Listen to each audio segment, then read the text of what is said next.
for the meanings of the Sun card. Envision this card in your dreams, do meditations, journaling with this card. Hello, my tarot lovers, my tarot community. This is Maje, this is Tarotpolitan. And welcome to one more month tarot reading forecast for July 2025. 4 weeks forecast. So first, we're gonna look at the energy of the number 7, the 7th month of the year, and the Chariot. And the Chariot is a very powerful figure. It's linked to Apollo, it's linked in mythology to Apollo, Neptune, and is connected to the Sun as well. So it's a very powerful energy. It's about your mind, your ego, the direction that you are taking on life. How well are you riding that chariot, whether it's in the right direction or whether it's keeping a good path, a good journey. And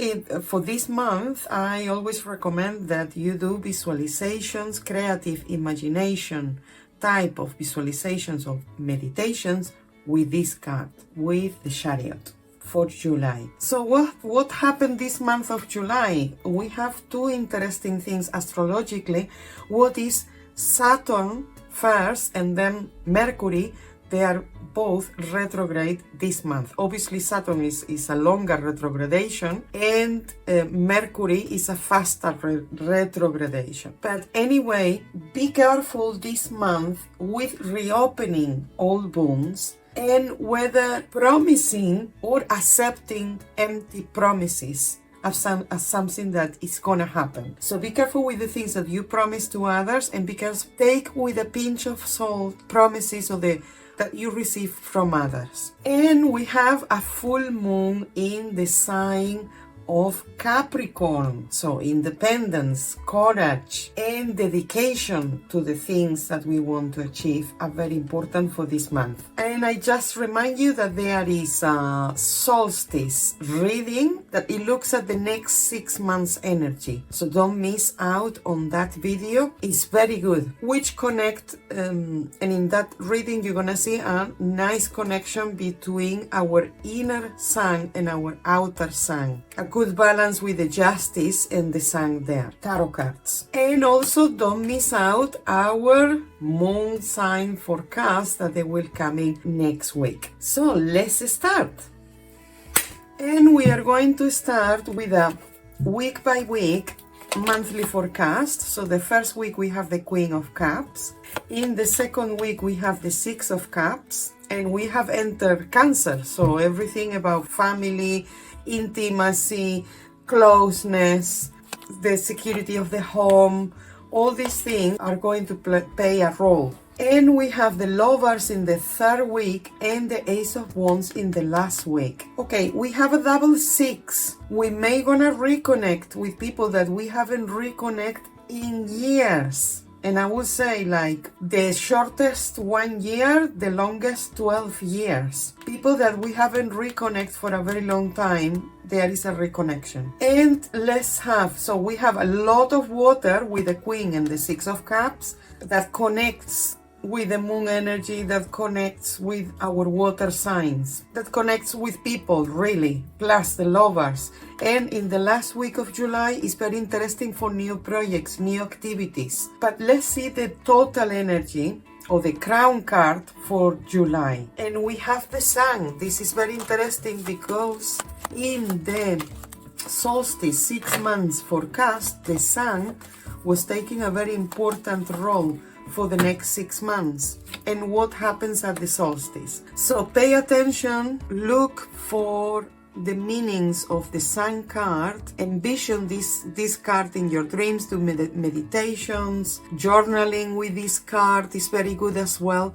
But for the month of July, the Sun, the number 19, beginning and end, Alpha and Omega, Christic consciousness, fraternity, sisterhood, brotherhood, siblings, new projects, vision, reality, universality. All these are concepts that they are going to be very significant during this month. So now that we have the whole energy, we're gonna see that emotional connections, connecting with people, connecting with projects and taking the right decisions are going to be substantial. In the first week of July 2025, we have a Queen of Cups. A Queen of Cups can represent somebody with a water sign, Pisces, Cancer, or Scorpio, but can also represent somebody who is supportive, a good friend, and somebody who could support us with some sort of enterprise or some sort of project, particularly with creative work or marketing. Then in the second week, we have the Six of Cups, and this is where I see that connections,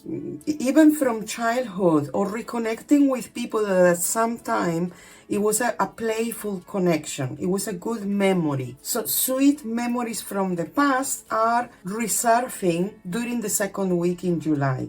In the third week, we have the Lovers. And the Lovers, if we are single, well, obviously we're going to think about romantic love. What it could definitely be, because we have so much cups here. And the Ace of Wands. So passionate, really passionate relationship. Really real attraction. But if we are in a relationship or not looking for romantic love, this is important decisions in the third week of July that they are going to have a repercussion for the next 9 months. So this is very important decisions, or for years to come even. And in the last week with the Ace of Wands is a fire element, is energy. This definitely marks a new beginning where we are very involved, actively involved, whether it's with our energy or investing time or resources. But this is a new project that seems to be significant, and because it got an important figure, I have like an important figure. It's not just a new activity, but it's an activity or a project that is significant to us. And now that we have had a look at the energy for July, I have brought you obviously one of my favorite, what is the Crystal Oracle, to see which crystal will be good to work with or to carry on or simply to connect with.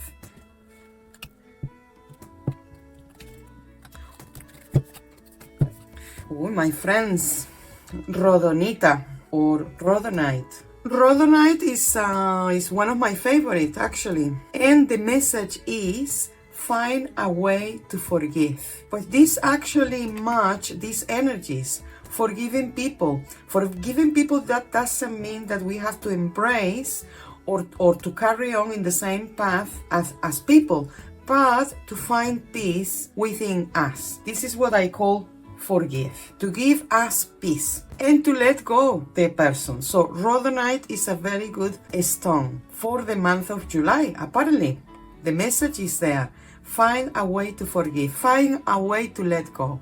It doesn't affect me anymore. What happened in the past, what happened with this person, relationships, friends, people change. And sometimes we can reconnect with people in better ways, or we just need to let go completely and start new connections. So I hope you have liked this reading. Let me know in the comments below if this reading have resonated with you. Thank you for commenting, subscribing, liking, and being part of this growing community. I see you all in the next video. Mwah.